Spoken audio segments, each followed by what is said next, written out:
Let's back up a little bit.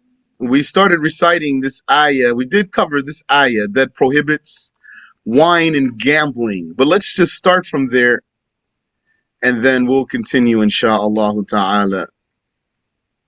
And so Allah ta'ala says, and we're starting from the 90th ayah of Surat Al-Maa'idah.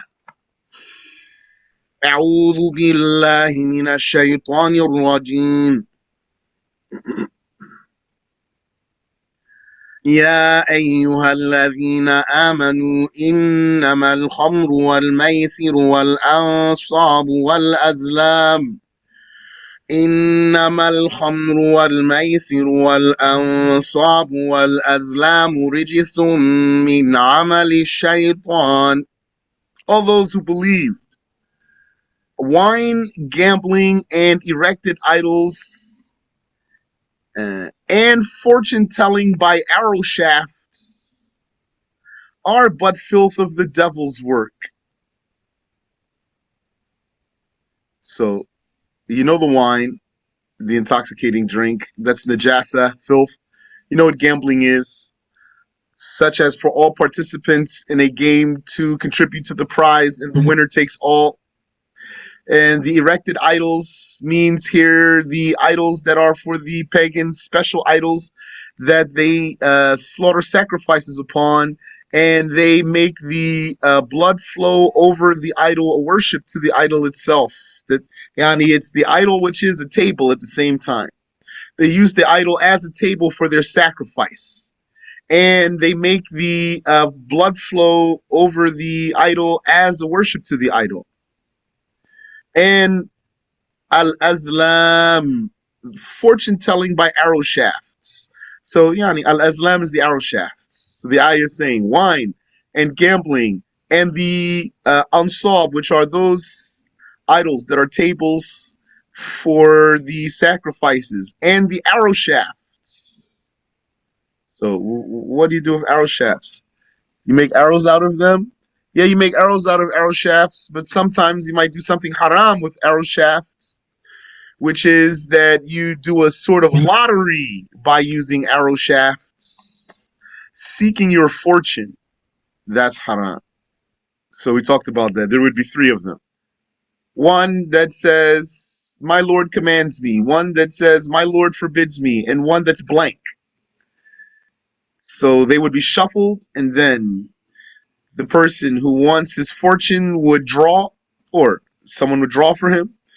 And then if one that says, my Lord commands me comes out, then he'll do it. Or if my Lord forbids me comes out, then he won't do it. Whatever it was on his mind. Getting married, or doing some business venture, or traveling. And if the blank one comes out, then he'll shuffle again and draw again. That's haram, and everything that has that meaning is haram. Like opening a page of the Mus'haf randomly, and then starting at some random spot, and then counting 7 ayats. And if you stop on an ayah of goodness or mercy, then you say, this is good. What I want to do will work. Or if you stop on an ayah of torture, you would say, this will not work. This is haram. You can't do that. Or anything like that. Any variant of this is haram. Rijisum min amali shaytan. Filth of the devil's work these things are. فَاجْتَنِبُوهُ لَعَلَّكُمْ تُفْلِحُونَ فَاجْتَنِبُوهُ لَعَلَّكُمْ تُفْلِحُونَ. So refrain from it, so that you be successful. إنما يريد الشيطان أن يوقع بينكم العداوة والبغضاء في الخمر والميسر. The devil only wants to cause enmity and hatred between you by means of wine and gambling. Yeah, so that's clear. Wine and gambling were mentioned alone in this verse. This is the 91st verse. After being accompanied by the mentioning of altars and fortune telling by arrow shafts. sex, and the like. Yani, the previous verse mentions more than just wine and gambling. Also mentions the idolatry and the fortune telling. Because those being addressed by these verses are the believers who are not involved in altars or fortune telling, but they were involved in wine and gambling. Here, this ayah. Mentioning those two with the other two shows their prohibition, and mentioning them alone shows that they were the true target of the subject. So the meaning is, in ayah 90, Allah Ta'ala mentions Al-Khamru wal-Maysiru wal-Ansabu wal-Azlam, four things. Out of these four things, two of them are things that believers were falling into: the wine and the gambling.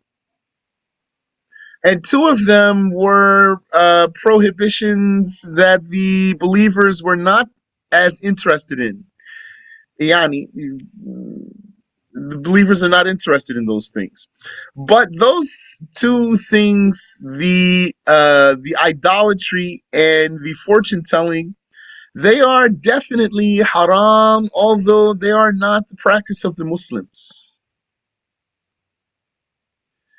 So all four of these things are mentioned together. This shows that all four of them are haram. Their being in the company of each other and being mentioned together is an indication of their sharing the same judgment. But, and not all of those are things that some Muslims would be interested in. Rather, some of those are things that some Muslims would be interested in. And that is the true goal here. So, for that reason, those two were singled out in the next verse. إنما يريد الشيطان أن يوقع بينكم العداوة والبغضاء في الخمر والميسر. The devil only wants to cause enmity, yani making you enemies, and hatred between you by means of wine and gambling. وَيَصُدَّكُمْ عَنْ ذِكْرِ اللَّهِ وَعَنِ الصَّلَاةِ. And the devil wants to impede you from the remembrance of Allah. And the devil wants to impede you from the remembrance of Allah and from prayer. فَهَلْ أَنْتُمْ مُنْتَهُونَ. So are you desisters? Are you stoppers? Are you ceasers? Yani muntahun is an adjective. So the way it's translated is, are you going to desist? Are you going to stop? So the Arabic is more like, are you stoppers? Which that means this is haram. This is the meaning of this question here. فَهَلْ أَنْتُمْ مُنْتَهُونَ. Are you stoppers? Are you going to desist? This means it's haram. وَأَطِيعُوا اللَّهَ وَأَطِيعُوا الرَّسُولَ. And obey Allah and obey the messenger. And the obedience to Allah and to his messenger is by believing in them. If one does not believe in Allah and his messenger in the first place, then he has not obeyed them. And one must first believe in Allah and his messenger. That's the first obedience to Allah and his messenger. And then comply.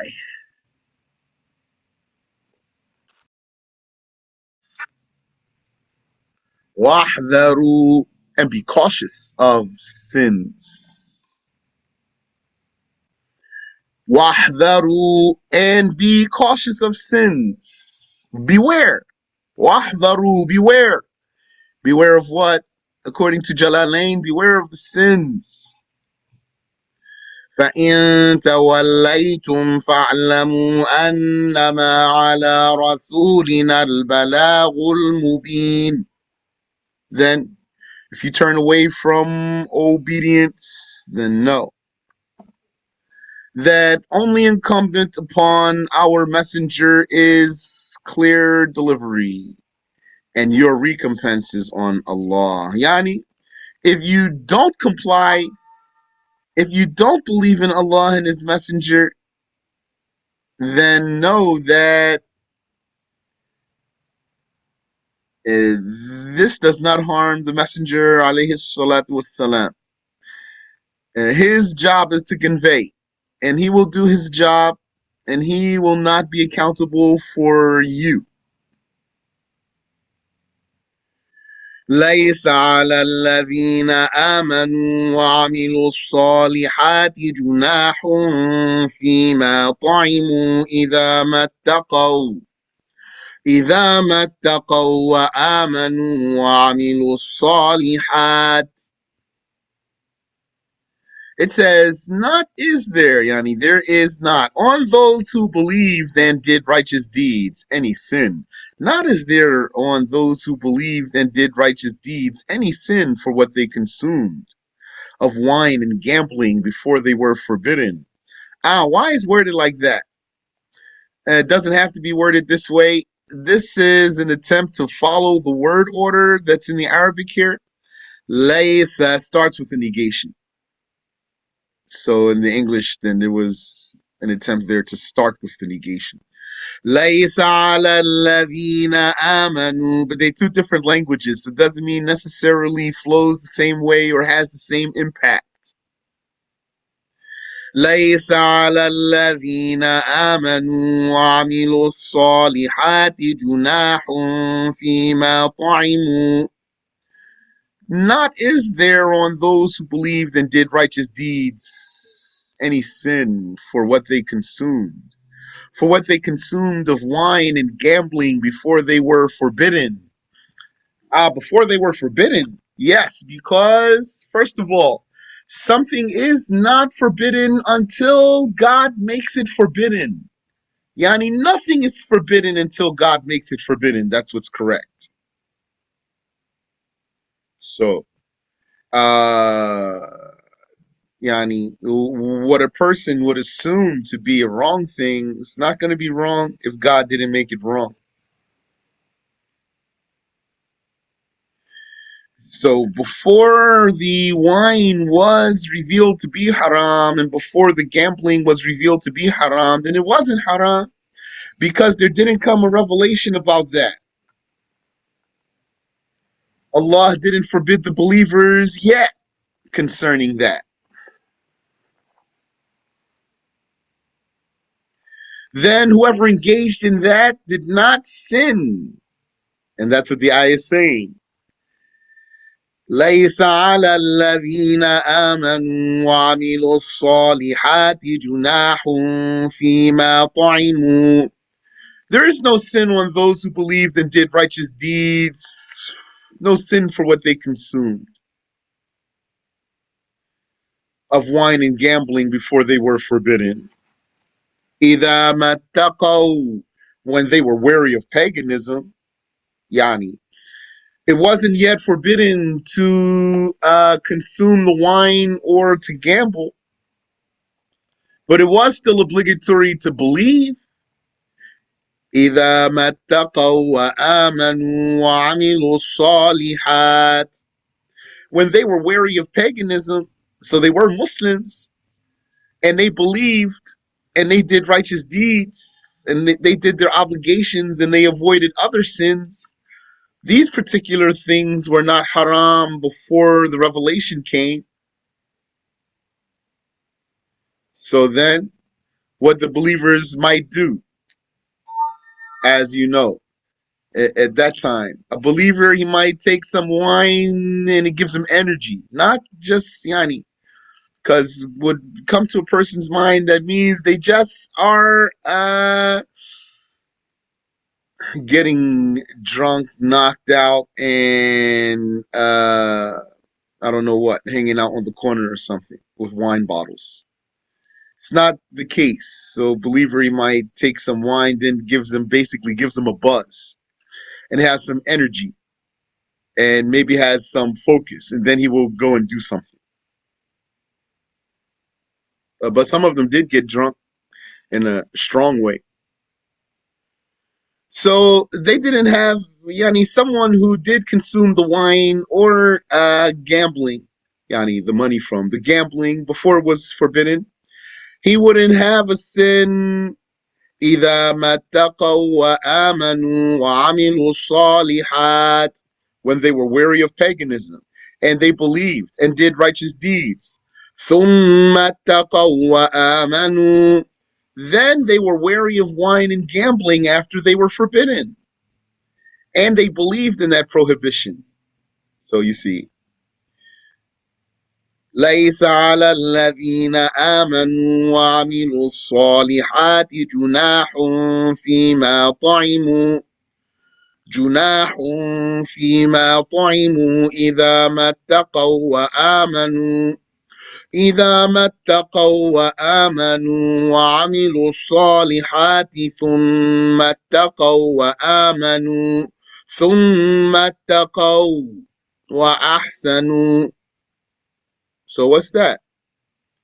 إذا ما اتقوا وآمنوا وعملوا الصالحات ثم اتقوا وآمنوا ثم اتقوا وأحسنوا والله يحب المحسنين. Same words, different tafsir though. So that's why you're not going to just read on your own.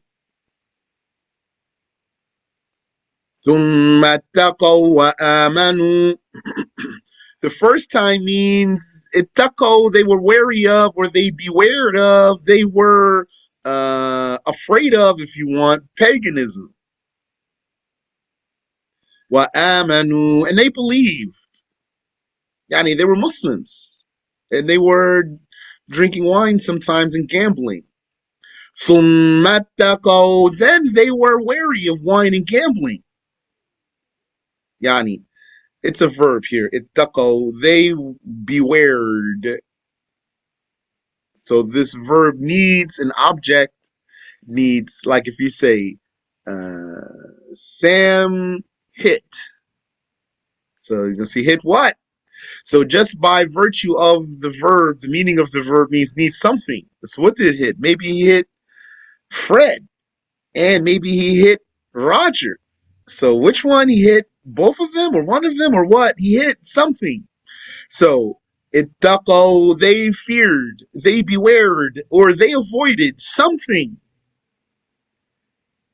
Thumma ittaqo, and then they bewared of something. Thumma ittaqo, then they bewared of something. So what is that something? There's 3 times here. So each one has its own tafsir. First one,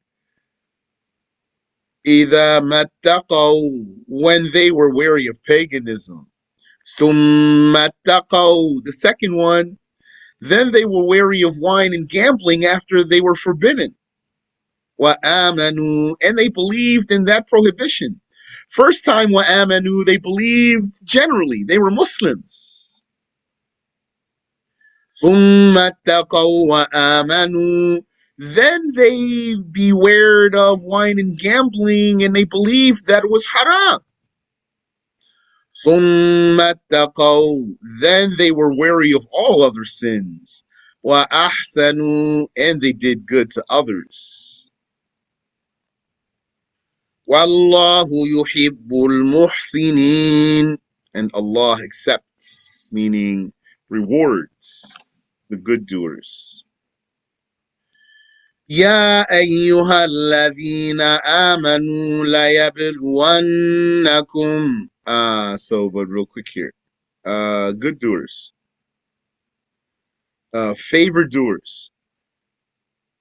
وَأَحْسَنُوا, they did good to others means they did favors. Very important.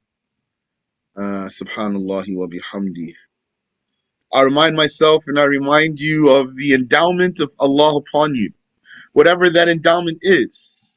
Maybe Allah endowed money upon you. Maybe Allah endowed the knowledge upon you. Maybe Allah endowed something else upon you. Some talent you have, some resource you have. then you're going to think about it like zakat. You're going to give some of it away. Out of appreciation for what Allah gave you. And think about withholding it like the miser who's going to get his stuff taken when he doesn't pay. Like those people, the story of the people of the garden in Surat Al-Qalam. Those sons of a pious man, when their father died, they wanted to not let the poor people get any more of their fruits. Then Allah destroyed their garden. But then Allah had mercy on them and gave them a better garden when they repented. And subhanAllah, just now reviewed the story. Didn't review the story in a long time. The story, authentic story of 3 men. One who was a leper, one who was bald, and one who was blind. Allah willed to test them. He sent an angel to them. And the angel wiped upon each one of them.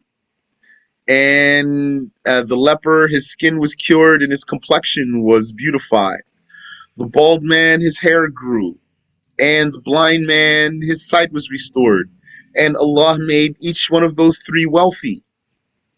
Then the angel came to the leper as a test from Allah, like in the form of a leper, like how he was. An angel came to the leper like how the leper was and asked him for money. And the leper denied him. Yani, he wasn't a leper anymore. He denied him. The angel told him, as if I know you, were you not a leper before? And then Allah cured you and Allah made you rich? He said, La, this is my case like this, and this is my inheritance. So this is what we don't want to be like. Wa ahsanu, the last one though, so 2 of them did that. The leper and the bald one. They did the same thing. It was the blind one. When the angel came to him, like how he was, and then requested from him some of his money, he told him, I remember when Allah made me blind and I was poor. Take anything that I have. Take any of my money. Take whatever you want. The angel told him, you keep your money. Allah has tested you.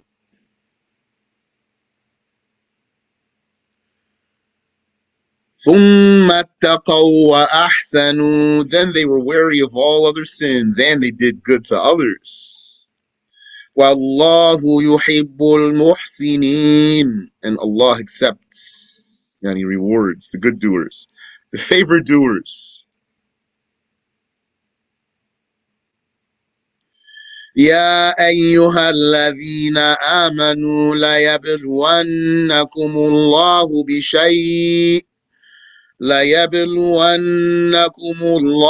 بشيء من الصيد تناله أيديكم ورماحكم. O those who have believed,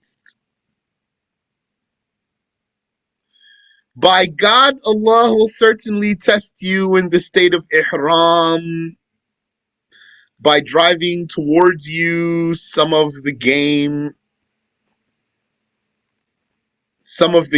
gained by your hands and your spears. Yani, when you are in the state of ihram for Hajj or Umrah, why it's called ihram?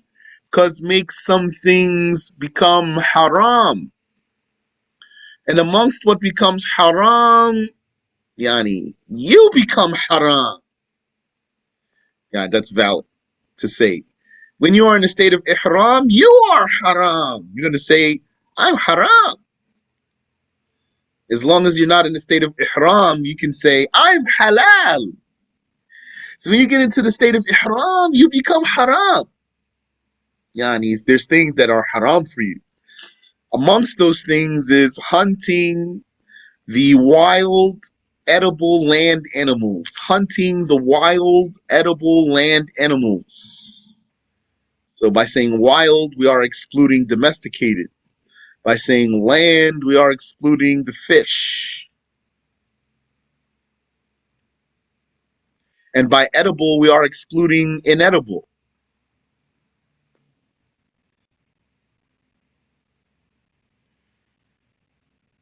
So when you are in a state of ihram, then Allah will test you.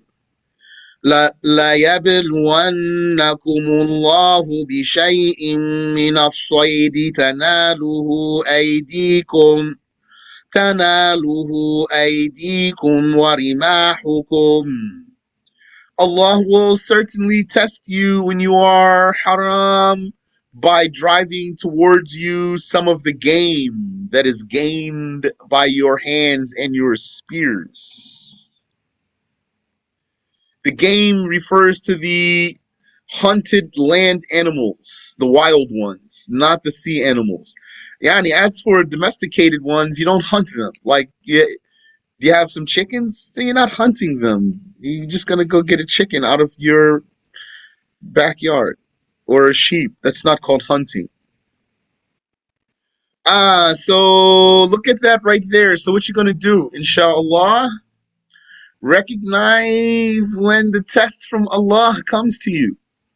Recognize when the test from Allah comes to you. If you recognize and say, here's the test right here.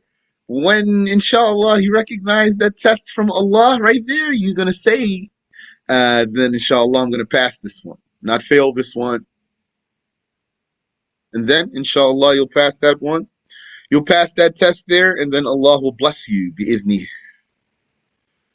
لِيَعْلَمَ اللَّهُ مَنْ يَخَافُهُ بِالْغَيْبِ, so that Allah would know who fears Him in privacy and refrains from hunting.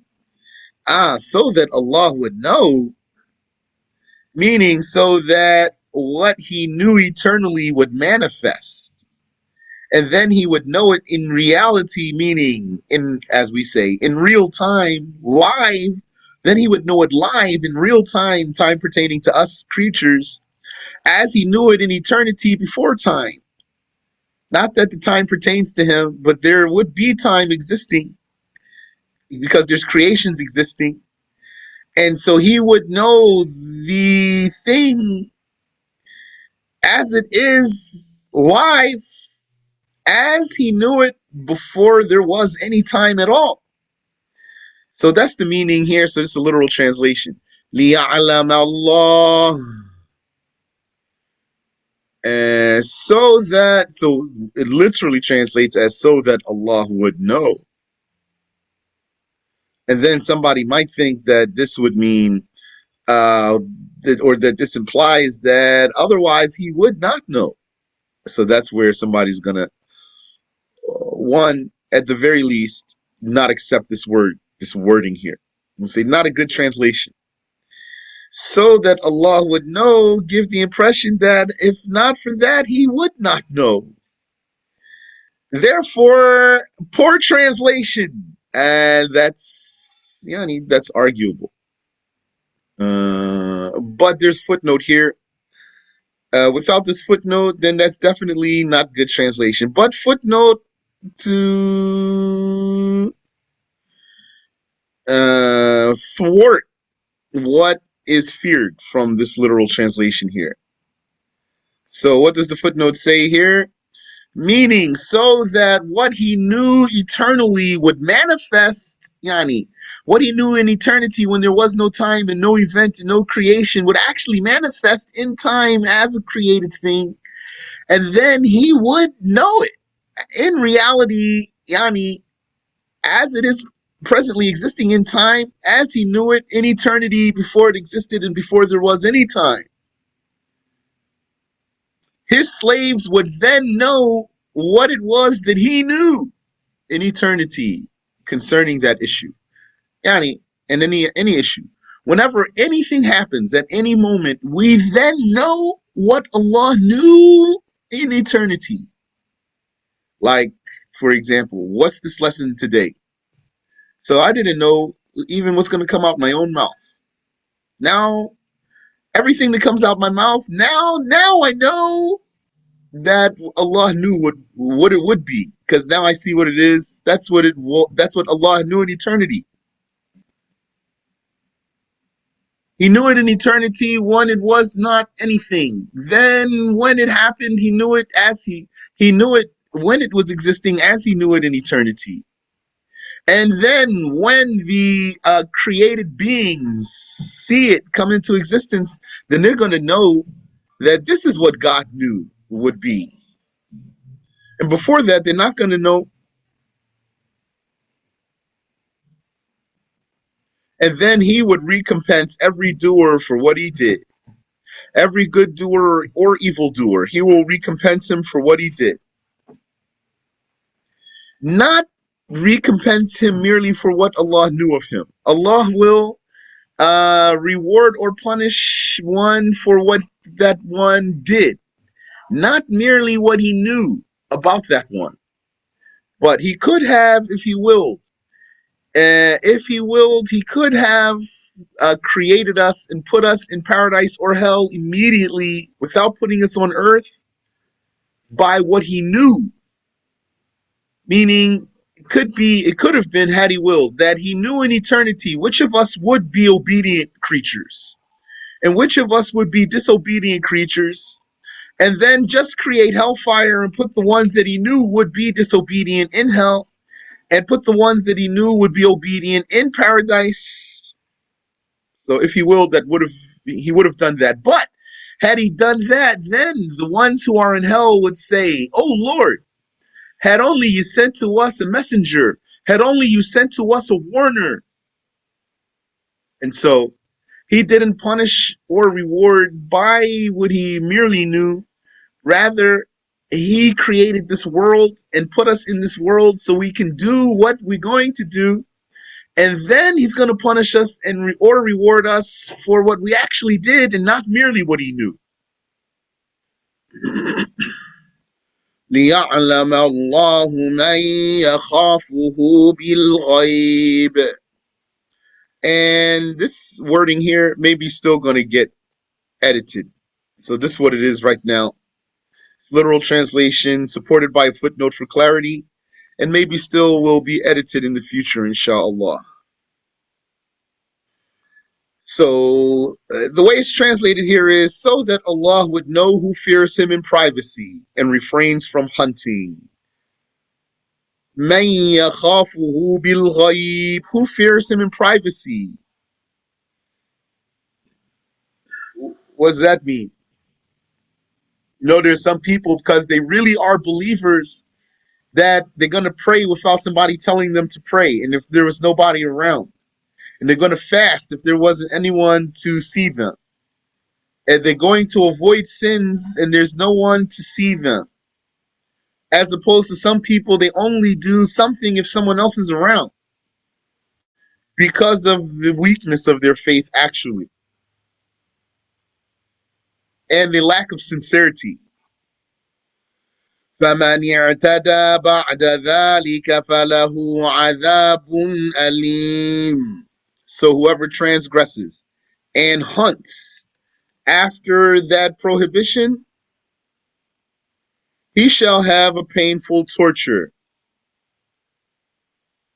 So who's the one who's not allowed to hunt here?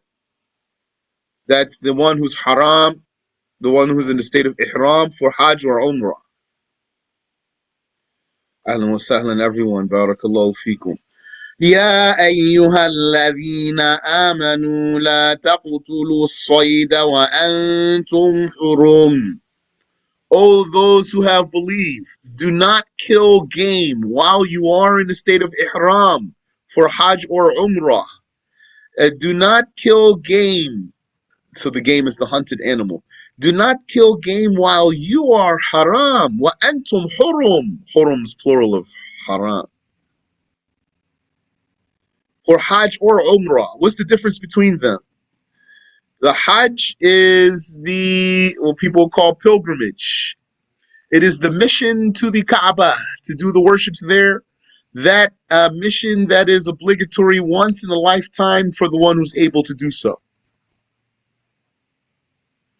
And the Umrah, it resembles the Hajj. One might say it's a mini Hajj. It is a visit to the Kaaba to do the worships there. And some scholars said it's obligatory, some scholars said it's not obligatory. This Hajj or Umrah, it requires for you to make your intention like other worships. So when you make your intention, you actually get into a state. There's an English word which is consecration. Consecration. So consecration basically means you're sanctifying yourself. You're putting yourself into a religious state. So when you make the intention for Hajj, then this is a consecration, putting yourself into some state that makes you in some religious sanctified situation. And while you are like that for Hajj or Umrah, there's things that you cannot do until you get out of your state of ihram. Same thing for the prayer. When you face the prayer direction and you say Allahu Akbar to start your prayer, then doesn't it become forbidden for you to turn off of your direction until you finish your prayer? Doesn't it become forbidden for you to play while you're praying and talk to people while you are praying? Yes. You are in a state of ihram for your prayer, some sanctified state until you say the salam to get out of your prayer. That's ihram also, the ihram for the prayer. So while you are in a state of ihram for Hajj or Umrah, then amongst the things that you cannot do is hunt the game. وَمَنْ قَتَلَهُ مِنْكُمْ مُتَعَمِّدًا فَجَزَاءٌ مِثْلُ مَا قَتَلَ مِنَ النَّعَمِ وَمَنْ قَتَلَهُ مِنْكُمْ مُتَعَمِّدًا فجزاء مثل ما قتل من النعم. And whoever killed it amongst you intentionally, any one of you who was haram, and he deliberately killed the wild edible land animal, then the compensation for that is for him to slaughter what is similar in shape amongst the an'am livestock, similar in shape to what he killed. So this is a section in the chapter of Hajj. Someone was haram. I like to put it that way. Could say he was in a state of ihram. I like to say he was haram. So somebody was haram, and then he deliberately hunted. And if he's haram, also he should not be wearing stitched clothing. So you have somebody has izar wrapped around his waist, and he has shawls around his shoulder, nothing else, for example, and he hunted something. He has flip-flops in the woods, and he hunted a wild edible land animal. So that's haram. So then what he has to do, for sure he has to repent. And also now he has to go to one of the an'am. The an'am. What the word in the Arabic here is an-na'am. An-na'am. An-na'am here means the an'am. An'am means cattle. And cattle here means not American usage of word cattle, broader. It means, well, here religiously means camels, cows, sheep, and goats. That's it.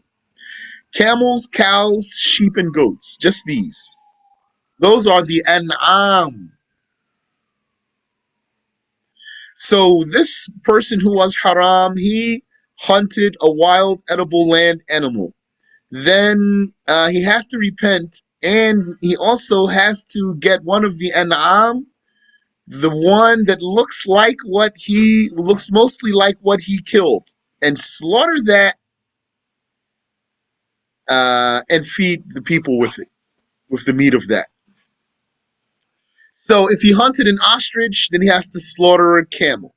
If he hunted a zebra, then he has to slaughter a cow. If he hunted a deer, he has to slaughter a goat. And then the details go further there. What if he hunted a pigeon? So, yani, when you study the chapter of Hajj, then you'll see what goes there. يحكم به ذوى عدل منكم. An animal that is similar in shape to what he killed, as judged by two just persons among you.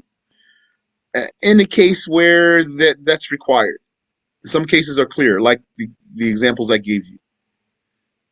And then some cases, they require a question.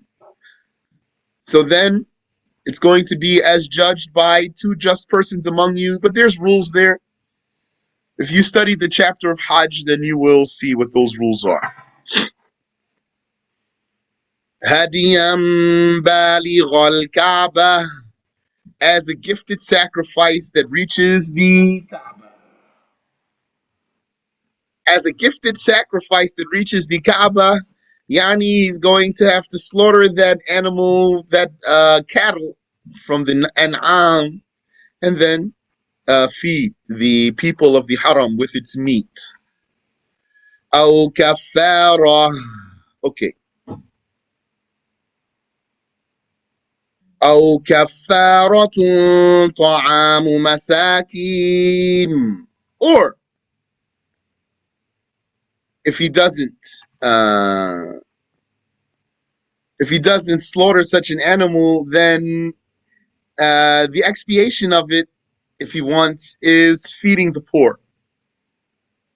Yani, feeding the poor means he prices this cattle. So he slaughtered some game. He killed some game while he was haram. Then he had to repent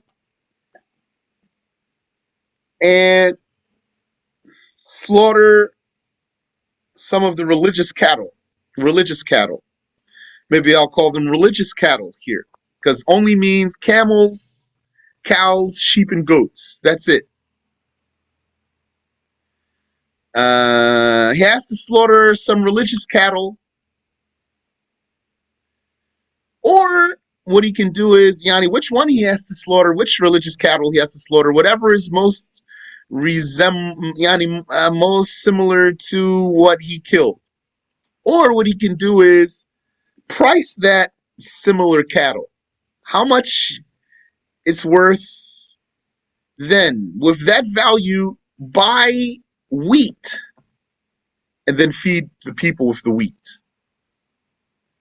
Or أو عدل ذلك صياما, or he can see how many muds of wheat that is. So he prices this animal, and he doesn't want to buy the food, the cereal to feed it to the poor. So what he can do is see how many bowls. When I say bowl, I mean like two hands cupped together.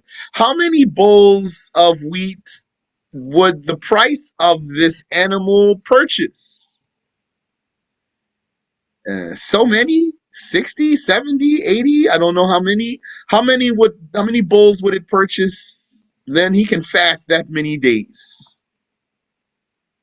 So those are his options. His options are to slaughter the religious cattle that is most similar to the game that he killed, or to price said cattle and then buy food with its value. Food here means wheat, and then to feed the people of the haram with this wheat. Or to see how many bowls this wheat consists of, and then fast that many days. لِيَذُوقَ وَبَالَ أَمْرِهِ, so that he may taste the unwholesome result of his deed. So that he may taste the unwholesome result of his deed. Yani, to pay for what he did. عَفَى اللَّهُ عَمَّا سَلَفَ, Allah has pardoned what was previously committed before this prohibition. وَمَنْ عَادَ فَيَنْتَقِمُ اللَّهُ مِنْهُ, and whoever returns to it after it was forbidden, Allah afflicts retribution on him. Allah shall punish him. وَاللَّهُ عَزِيزٌ ذُو انْتِقَامٍ, and Allah is undefeated in imposing his rules, and possessor of retribution against the transgressors. Yani, he will punish you if he will to punish you. And if he will to forgive you, then he will forgive you. أُحِلَّ لَكُمْ صَيْدُ الْبَحْرِ وَطَعَامُهُ مَتَاعًا لَكُمْ وَلِلسَّيَّارَةِ, legalized for you, whether in the state of ihram or not, is the game of the sea and its food that it casts out dead, as a commodity for you to eat, as a convenience for you to eat, and for the caravans. Yani, the one who's haram and the one who's halal, both are allowed to fish. You know what it means to be haram? That means you're in a state of ihram. And being halal means you're not in the state of ihram. So the sea animals are lawful for the one who's haram and the one who's halal. Hunting the sea animal, that's called, in English, fishing. And the caravans refers to the travelers. وَحُرِّمَ عَلَيْكُمْ صَيْدُ الْبَرِّ مَا دُمْتُمْ حُرُمًا, and forbidden for you is the game of the land, so long as you are in the state of ihram, or yani, more literally, so long as you are haram. Hurum, that's plural of haram. So as long as you are haram, then it is forbidden for you to hunt land animals. Sayd is hunting. So like we said last time, we're not talking about domesticated animals here. You don't hunt the sheep that's in your barn or the cow. That's not called hunting. That's lawful. To slaughter the cow or the sheep or the camel or the chicken, the domesticated land animals. Hunting is for the wild animals, and what's haram is hunting the edible ones. While you are haram, وَاتَّقُوا اللَّهَ الَّذِي إِلَيْهِ تُحْشَرُونَ, and fear Allah concerning hunting in the haram, or hunting while in the state of ihram. Fear Allah, the one for whom you shall be gathered. Subhanallah, subhanallah. Hunting in the haram, yani the haram is the sacred territory. There's two of them. Al-Haraman, the two harams. There's the haram of Mecca and the haram of Medina. What's meant here is the haram of Mecca. It is forbidden to hunt in the haram of Mecca. In the haram of Mecca, haram here means sacred territory. The sacred territory of Mecca was established by Abraham alayhi salam. And the Haram of Medina was established by Prophet Muhammad sallallahu alayhi wasallam. He said that he will establish a Haram for Medina just as Abraham established a Haram for Mecca. So that Haram of Mecca, you cannot hunt inside that territory.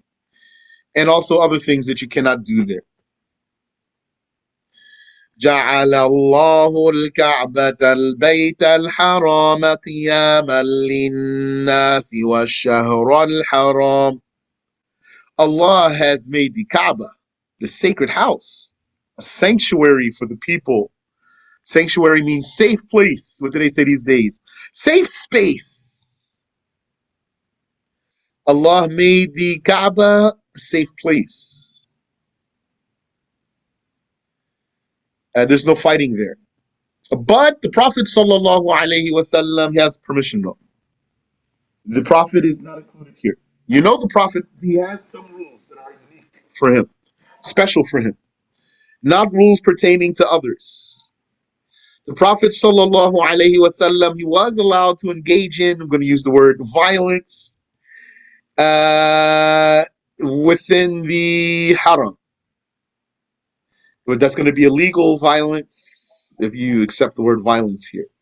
Such as, to arrest someone, to execute him, to go get somebody. Like what happened, when the Prophet alayhi salatu wassalam, and he deemed someone lawful, some kafir. Allah deemed him lawful. So what he did, he ran to the Kaaba so he could be safe. But they got him anyway. Because the Prophet sallallahu alaihi wasallam, he was allowed to do that. Now, I don't remember the details of the story though. But besides that, the Kaaba is a safe place. جعل الله الكعبة البيت الحرام قياما للناس. Allah has made the Kaaba, the sacred house, sanctuary for the people, and an upholder of their welfare. وَالشَّهْرَ الْحَرَامِ. Also, the sacred month or the revered month, which that's 4 months with an S. You can call all the sacred months the sacred month. وَالْهَدِيَ وَالْقَلَائِدِ. And the gifted sacrifices and the ornamented camels in particular. This ayah I need to review. This has something in there that's not clear for me. ذلك لتعلموا أن الله يعلم ما في السماوات وما في الأرض. That is so that you know that Allah knows the welfare of whatever is in the heavens and whatever is in the earth. وَأَنَّ اللَّهَ بِكُلِّ شَيْءٍ عَلِيمٌ. And that Allah is of everything knowledgeable or knower. Allah knows the welfare of all the things, and He knows what's best. And so He commands and He forbids, even if we don't know the reasoning or point for the command or the prohibition. You saw the rules of inheritance when we went over Surat Nisa. Allah Ta'ala told us in the Quran that we don't know the best way to do it. And what's the human going to do for those inheritance rules? He's going to do whatever he wants to do, not what's best. So because Allah knows what's best, then He made the inheritance particular way. Who inherits what percentage, and who bumps out others. Who would prevent others from inheriting? Whose presence prevents others from inheriting, and so forth. Allah took that, Allah made those rules and didn't leave it for us. And other things too. Look at the issue of blood money. How's the blood money? How do you pay blood money religiously if you killed someone? Allah Ta'ala revealed rules for that. It's not for the human to just decide only. And Allah knows the welfare of all of what's in the heavens and all of what's in the earth. اعلموا أن الله شديد العقاب. And know that Allah is severe in punishments. punishing the violators of the haram and the violators of the ihram. Allah is severe in punishment. Subhanallah, subhanallah. وَأَنَّ اللَّهَ غَفُورٌ رَحِيمٌ. And know that Allah is forgiving of the sins of who honors the religious rites, and merciful to the transgressors who seek the sacred territory. The transgressors who seek who seek the sacred territory. Subhanallah. Allah is merciful to whomever He wills. مَا عَلَى الرَّسُولِ إِلَّا الْبَلَاغُ. Nothing is on the messenger but the delivery. Nothing is incumbent on the messenger but the delivery of the message. And he did so. Yani he did deliver. So the slaves are accountable and they have no excuse.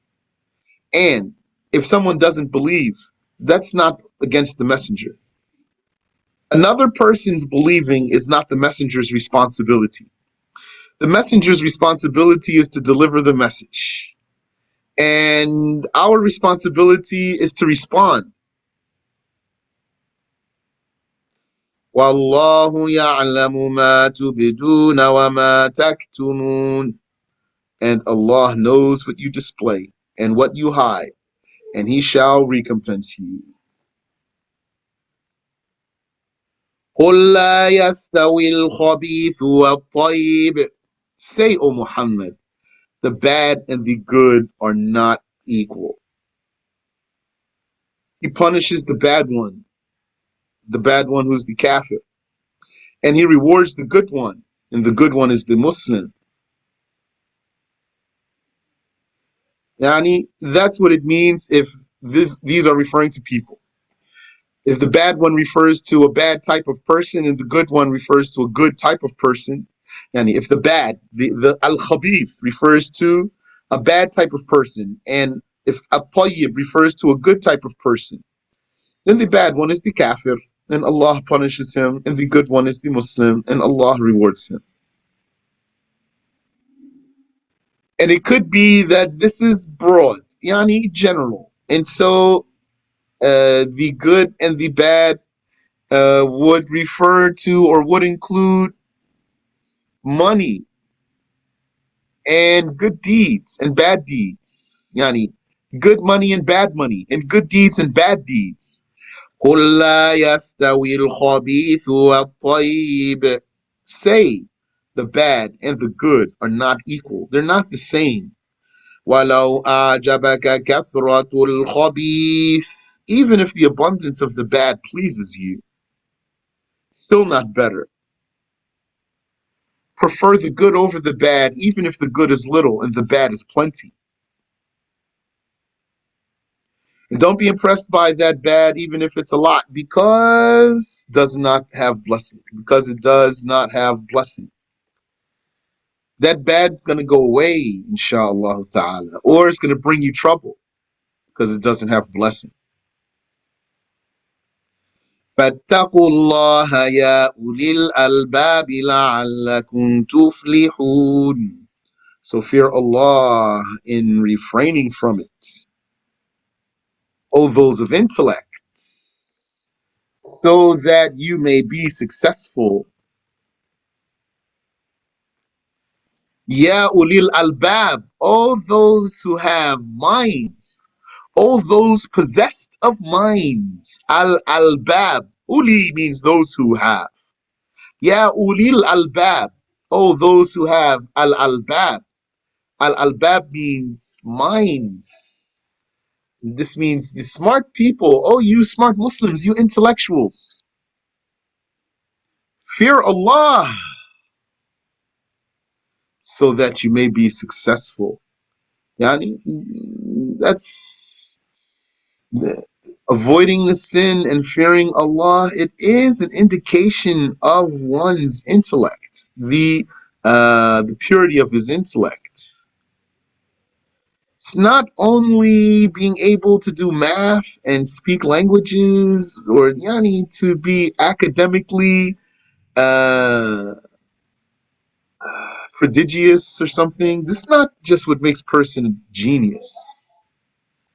Because that same person who can do all kinds of math, if he's a kafir and he's rejecting the proof, then he's not so smart. Some people, they don't follow the rules of the religion.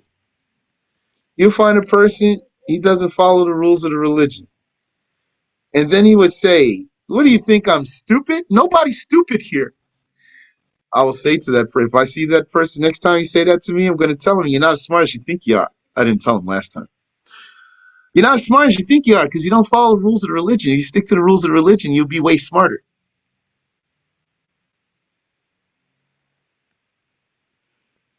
I might say to him, do you think somebody is smart if he doesn't follow the rules of the religion? He's going to have to say, I don't know what he's going to say. He should say no. يا أيها الذين آمنوا لا تسألوا عن أشياء إن تبد لكم تسؤكم. O those who have believed, do not ask about things which, if their answers appear to you, it troubles you. Oh, what a hikmah, what a wisdom there. What a beautiful advice there. Don't ask about things whose answers trouble you. Subhanallah wa bihamdi. And dare I say, maybe a lot of sisters need that advice there. Sometimes they can't help themselves. Yeah. Sometimes they can't help themselves. So they ask something that they feel like they need to hear the answer. Tell me, tell me. Subhanallah wa bihamdi. But that's for anybody, though. It's not just for sisters. I'm just saying advice, though. Think twice. You want to ask a question, you're curious. Think twice, though. You say to yourself, okay, the answer to this question is this or that. If it's this, then that's real messed up. I'm not even going to ask. وَإِن تَسْأَلُوا عَنْهَا حِينَ يُنَزَّلُ الْقُرْآنُ تُبْدَ لَكُمْ. And if you ask about them during the time of the Quran being revealed, during the time the Quran is being revealed, their answers shall appear to you. Yani, Allah used to reveal the answers to the Prophet sallallahu alaihi wasallam to their questions. And not only he would reveal to the Prophet the answers to their questions, he would reveal to the Prophet sallallahu alaihi wasallam the answers to their actions, the judgments to their actions. The judgments to their actions. Yes. Afa Allahu anha. Allah pardons those questions. Wallahu ghafurun halim. And Allah is forgiving and halim, not quickly punishing. He pardons that questioning that was done previously and forbids returning to such questions. And also, don't ask a question just because it crosses your mind. Subhanallah. That's going to prevent you from comprehending. Yani, sometimes something's going to be clear. You're going to listen to a lesson. The lesson is clear. There's nothing unclear, but what some people want to do, they just want to ask a question. They feel like they just need to ask a question. They don't really have a question, is what I'm trying to say. They don't really have a question because everything's clear. But because they want to ask a question, then they conjure up questions, which promotes their own confusing themselves. So the reason for them to confuse their own selves, hinder their own comprehension. قَدْ سَأَلَهَا قَوْمٌ مِّن قَبْلِكُمْ. Indeed, such questions were asked by a folk before you to their prophets. ثُمَّ أَصْبَحُوا بِهَا كَافِرِينَ. ثُمَّ أَصْبَحُوا بِهَا كَافِرِينَ. Then they became, on account of those questions, disbelievers for not applying those answers. And when you are in a lesson and you have a question, Write your question down and continue listening to the lesson. Unless the teacher accepts for you to interrupt and ask questions, sometimes I accept. You can ask me whenever you want, but consider not posing your question in the midst of the lesson. Just write it down so you don't forget it, then forget it so that you don't get distracted from the lesson. When the lesson is over, go back to your question and then ask. That's an advice that we learned from Sheikh Samir when he taught Qawa'id Muhimma. It's in Qawa'id Muhimma. ما جعل الله من بحيرة ولا ما جعل الله من بحيرة ولا سائبة ولا وصيلة ولا حام ولا وصيلة ولا حام ولكن الذين كفروا يفترون على الله الكذب. Allah has not sanctioned any bahira or sa'iba or wasila or hami. What are those?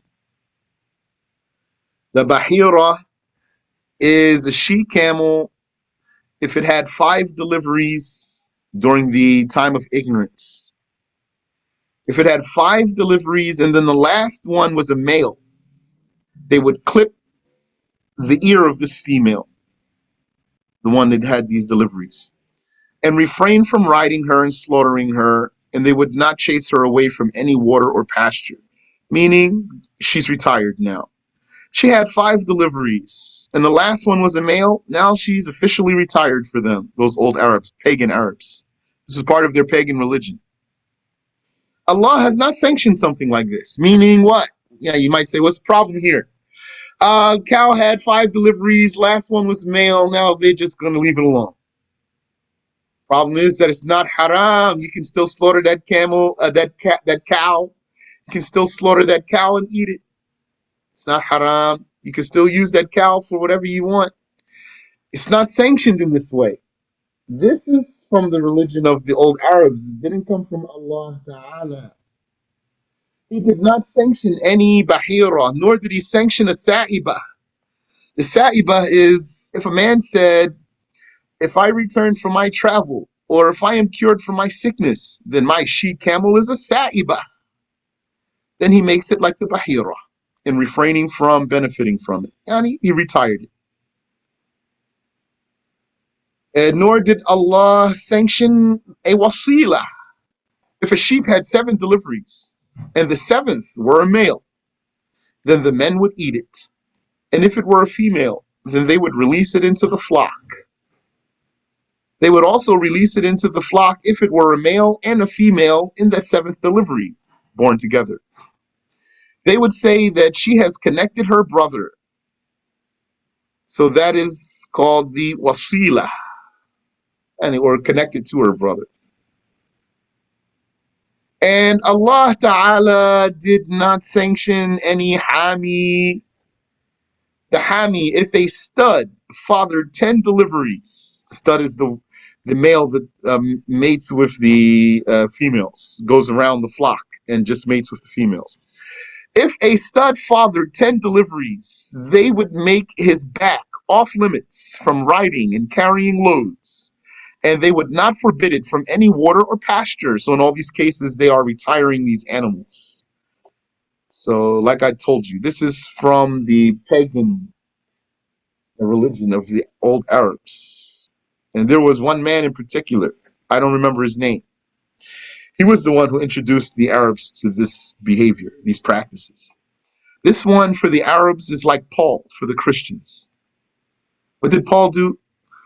Paul perverted the religion of Jesus. He introduced to people who wanted to follow the religion of Jesus perversions. And they took those perversions and incorporated that into their religion. And he ruined the religion of Jesus. There was a man amongst the Arabs. He did like that for the religion of Ishmael. He introduced into the religion of Ishmael paganism and invalid practices. and the Arabs took it. And so he ruined the religion of Ishmael, and he corrupted the Arabs. ولكن الذين كفروا يفترون ولكن الذين كفروا يفترون على الله الكذب وأكثرهم لا يعقلون. But, rather, those who disbelieved fabricate against Allah a lie, or on Allah. They fabricate a lie on God, which is that they attributed that retiring of those animals and the prohibition of benefiting from them to Allah. They said, Allah said so, God said so. And that's what any people who have false religion and they want to validate something, they would dare to say, this is what God said. This is from God. وَأَكْثَرُهُمْ لَا يَعْقِلُونَ. And most of them do not think. صَدَقَ اللَّهُ الْعَظِيمُ. Do you have a quick question or two that I can answer for you? Yes, go ahead, please. What was the guy's name that perverted the Arabs? I don't know. I forgot his name. He was the one who's responsible for destroying the religion of Ishmael. La'natullahi alayhi. Ameen wa fiq. He said, if you know a dish soap has haram alcohol in it, is it permissible to use it on dishes since it will be rinsed off? Or is it considered spreading najis? Well, it's going to be spreading najis. It's going to be for sure spreading najis, because you're going to be spreading it. Is it permissible to use that? What? If a person wants, let him take the saying that alcohol is not najasa. But if you're going to take the saying that it's najasa, then it's not permissible to put your hands into it. That's one thing. Another thing is, don't forget the word alcohol is a chemical name that they use for many things. And it's possible that they're using the word alcohol in some ingredients for something that's not najasa. As long as you're not sure that it's najasa, then you can use it. So what I would suggest is you do. Yeah, that's what they say about Dawn soap. But besides that, or even that, for example, what I suggest you do is don't look for those things. Then it's gonna be easy for you. Yani, what if a person had Dawn soap? He had no idea what the ingredients are, and then he used it. There's no harm on him. His prayer is valid. Everything. He's happy. He's not stressed. You are. You're the one you're stressed. Not you. I'm just saying a person. He's the one's looking for all the najasa and everything's one stressed out. That other one, he's fine. He has no sin. Yeah, that's true. Yeah. People like to tell. That's right. Yeah. So don't be one of those also. If somebody asks you, then tell them. Because you might make it hard for someone. I remember when I was I don't know if I was new Muslim, but I was young. I think I was still new Muslim yet. And I was excited to do some research. I told one sheikh, so I'm going to go to the library. I'm going to look up every product I can to find what's najasa and haram so I can tell it to the Muslims. He said, don't do it. I'm going to make it hard on people. Yeah, someone's going to tell you, this stuff, they make that with beetles. And you don't have to check, see if this stuff is made out of beetles or the likes of that. MashaAllah. Some person's going to tell you, nacho cheese Doritos, that has najasa in it. Okay. I don't know if it does or it doesn't. I'm not obligated to check, though. But it is true, though, if you eat the haram, I'm talking about eating, putting it inside your body. If you eat the haram, it's going to affect you even if you're not sinful. That's true. Let me leave you with this, remind you that you can consume what's not meat if you're doubtful about it. You can consume what's not meat if you're doubtful about it. Doubtful doesn't mean you know. Doubtful means you don't know. If you're doubtful about it, you can consume it. That goes for food, also goes for other things like leather. What if you don't know? Is this leather tanned or not? Is it dog skin? Is it pig skin or what?